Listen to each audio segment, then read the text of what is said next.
Renungan harian ini diadaptasi dari buku renungan harian Star Bina Warga GKI. Halo adik-adik, selamat pagi. Hari ini kita akan merenungkan firman Tuhan dengan tema belajar mengampuni. Sebelum kita merenungkan firman Tuhan, yuk kita berdoa terlebih dahulu. Tuhan Yesus, terima kasih atas segala berkat yang Kau berikan. Hari ini Tuhan, berfirman-Lah, kami siap mendengar. Di dalam nama Tuhan Yesus kami berdoa dan mengucap syukur. Amin. Adik-adik, hari ini kita akan membuka firman Tuhan dari Injil Lukas pasal 23 ayat 34a. Firman Tuhan berbunyi, "Ya Bapa, ampunilah mereka sebab mereka tidak tahu apa yang mereka perbuat." Adik-adik, memaafkan orang lain tidaklah mudah untuk dilakukan. Hanya orang-orang yang mempunyai hati penuh kasih yang dapat memaafkan sesamanya.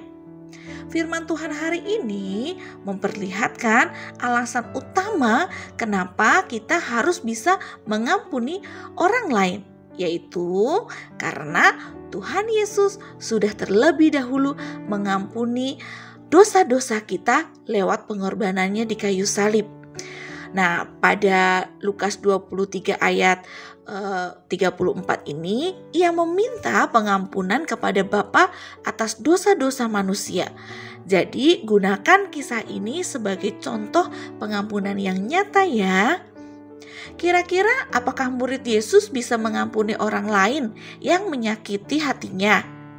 Ada adik-adik di dalam Kisah Para Rasul 7 ayat 54-60 memperlihatkan murid Tuhan Yesus yang bisa melakukan hal ini. Namanya Bapak Stefanus. Bapak Stefanus ini melakukan banyak hal-hal baik dan juga menyebarkan berita tentang Tuhan Yesus, berita sukacita. Tetapi ternyata para ahli Taurat tidak suka melihat Bapak Stefanus. Akhirnya Bapak Stefanus ditangkap, diseret dan dilempari dengan batu. Sesaat sebelum Bapak Stefanus meninggal, ia mendoakan mereka yang melemparinya.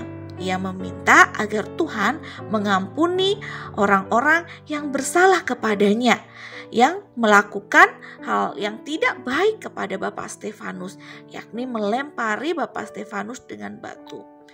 Luar biasa bukan? Nah, tidak hanya Bapak Stefanus, kita pun bisa melakukan hal itu, mengampuni orang yang bersalah kepada kita. Karena kita hari ini belajar untuk mengampuni. Adik-adik, berusahalah untuk bisa mengampuni sesama karena Tuhan Yesus sudah terlebih dahulu mengampuni kesalahan dan dosa kita.